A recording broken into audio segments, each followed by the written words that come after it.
دو مرد نہ مل سکے تو ایک مرد اور دو عورت، تاکہ ایک غلطی کرے تو دوسری اسے سدھارے۔ اور قرآن مجید میں کئی آیتوں میں ذکر آتا ہے گواہی کے بارے میں۔ مثال کے طور پہ قرآن مجید میں اللہ تعالیٰ فرماتے ہیں سورہ مائدہ میں سورہ نمبر 5 آیت نمبر 106 سے 108 میں کہ اگر موت آپ کے قریب آ رہی ہے تو آپ اپنی وصیت لکھو، وراثت کے بارے میں، میراث کے بارے میں، انہیریٹنس کے بارے میں اپنی وصیت لکھو، اور دو عدل والے گواہ لو۔ اس میں مرد یا عورت کا ذکر ہی نہیں ہے۔ قرآن مجید میں اللہ تعالیٰ فرماتے ہیں سورہ طلاق میں سورہ نمبر 65 میں آیت نمبر 2 میں کہ جب بھی آپ طلاق دیتے ہیں تو دو جسٹ اچھے گواہ لو۔ اس میں یہی نہیں لکھا ہے مرد یا عورت۔ قرآن مجید میں لکھا ہے سورہ نور میں سورہ نمبر 24 آیت نمبر 4 میں اگر کوئی انسان کوئی عورت کے عزت پہ حملہ کرتا ہے یا عورت کے بارے میں غلط الزام لگاتا ہے، اگر کوئی انسان ایک عورت کے عزت کے بارے میں غلط الزام لگاتا ہے یا کوئی بھی الزام لگاتا ہے، اس کو کم از کم 4 گواہ پیش کرنا ضروری ہے۔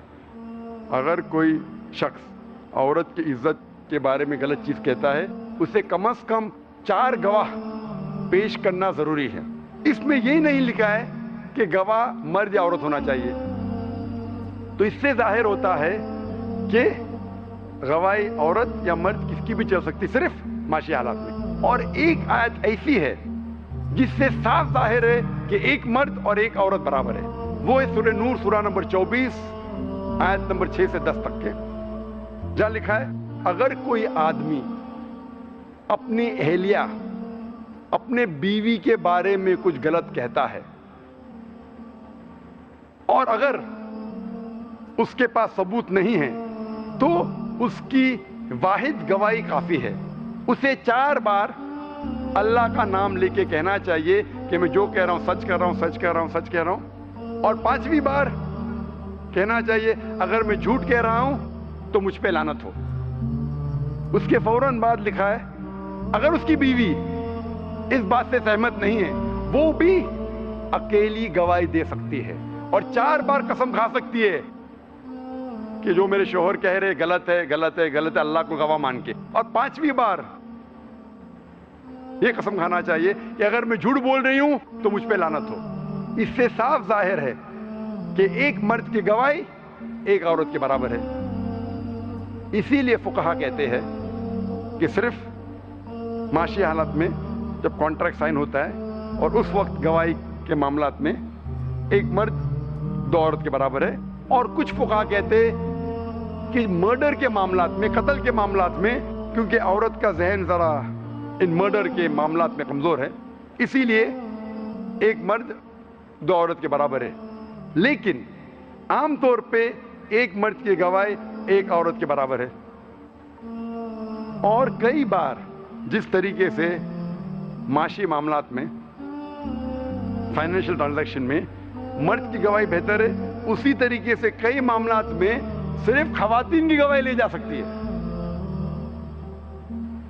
مثال کے طور پہ اگر کوئی عورت کا انتقال ہوتا ہے اور جنازے کا غسل دیا جاتا ہے، اس وقت صرف عورت کی گواہی لی جا سکتی ہے، مرد کی گواہی اس وقت نہیں لی جا سکتی۔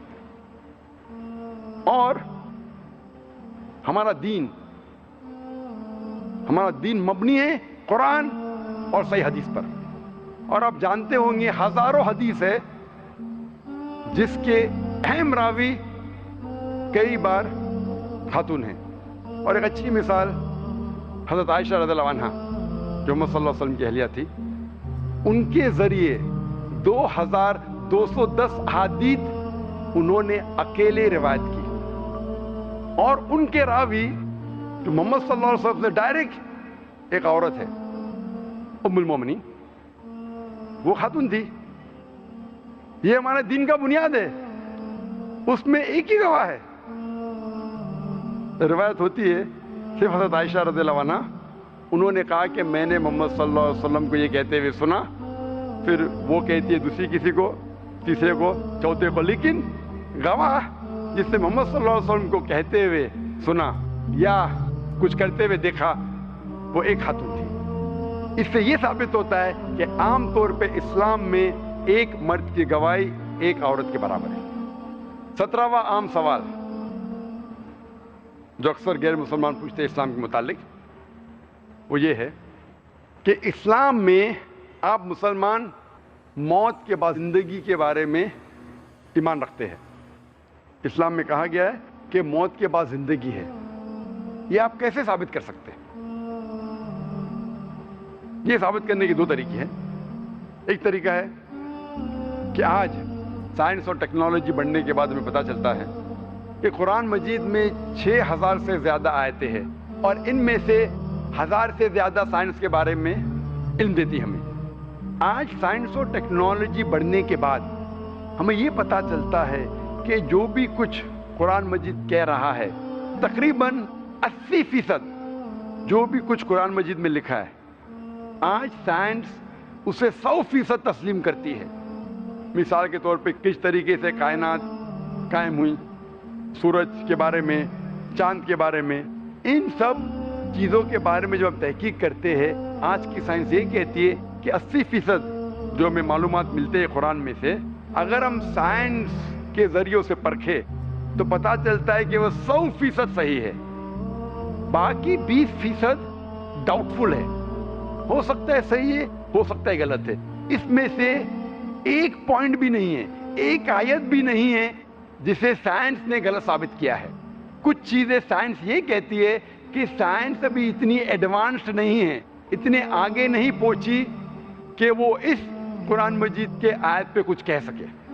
تو 80% قرآن مجید کا تقریباً 100% صحیح ہے، 20% ڈاؤٹ فل، نہ صحیح نہ غلط۔ تو میری منطق، میری لاجک یہ کہتی ہے اگر 80% 100% صحیح ہے اور 20% ہمیں نہیں پتا کیونکہ سائنس اتنی ایڈوانس نہیں ہے، تو میری لاجک یہ کہتی ہے کہ یہ 20% بھی انشاءاللہ صحیح ہوگی۔ It is not a blind belief, یہ اندھ وشواس نہیں ہے، یہ وشواس ہے منطق کے بل پر، بیسڈ آن لاجک۔ اور اس 20% میں سے ایک چیز ہے موت کے بعد زندگی۔ سائنس اتنی ایڈوانس نہیں ہے یہ پہچاننے کے لیے کہ موت کے بعد ہے زندگی۔ دوسرا طریقہ لوگ کو بتانے کے لیے کہ موت کے بعد زندگی ہے وہ یہ ہے، سپوز مثال کے طور پہ اگر میں مثال کے طور پہ یہ ثابت کرنے کے لیے موت کے بعد زندگی کو ثابت کرنے کے لیے اونلی ہائپوتھیٹیکل، مثال کے طور پہ میں ایک ناستک ہوں اور میں ایک اسمگلر ہوں، دنیا میں سب سے بڑا اسمگلر، سب سے طاقتور اسمگلر، سب سے طاقتور چور، لیکن میں لاجیکل ہوں، میں سائنٹیفک ہوں، میں جو کچھ کرتا ہوں سائنس کے بنیاد پر کرتا ہوں اور منطق کے بنیاد پر کرتا ہوں۔ اور میں آپ سے پوچھنا چاہتا ہوں آپ لوگوں سے جو یہاں ہیں ایک آسان سوال، چوری کرنا بری بات ہے کہ اچھی بات ہے؟ بری بات ہے۔ ماشاءاللہ یہاں بڑے مجمع میں ماشاءاللہ 1 لاکھ سے زیادہ لوگ ہیں، یہاں کوئی بھی کہتا ہے کہ چوری کرنا اچھی بات ہے؟ ہاتھ اوپر کیجئے۔ کوئی بھی کہتا ہے کہ چوری کرنا اچھی بات ہے؟ نہیں ہے، ایک بھی شخص نہیں کہہ رہا ہے، یہاں ایک بھی شخص نہیں کہہ رہا ہے کہ چوری کرنا اچھی بات ہے۔ سب لوگ مانتے ہیں کہ چوری کرنا بری بات ہے۔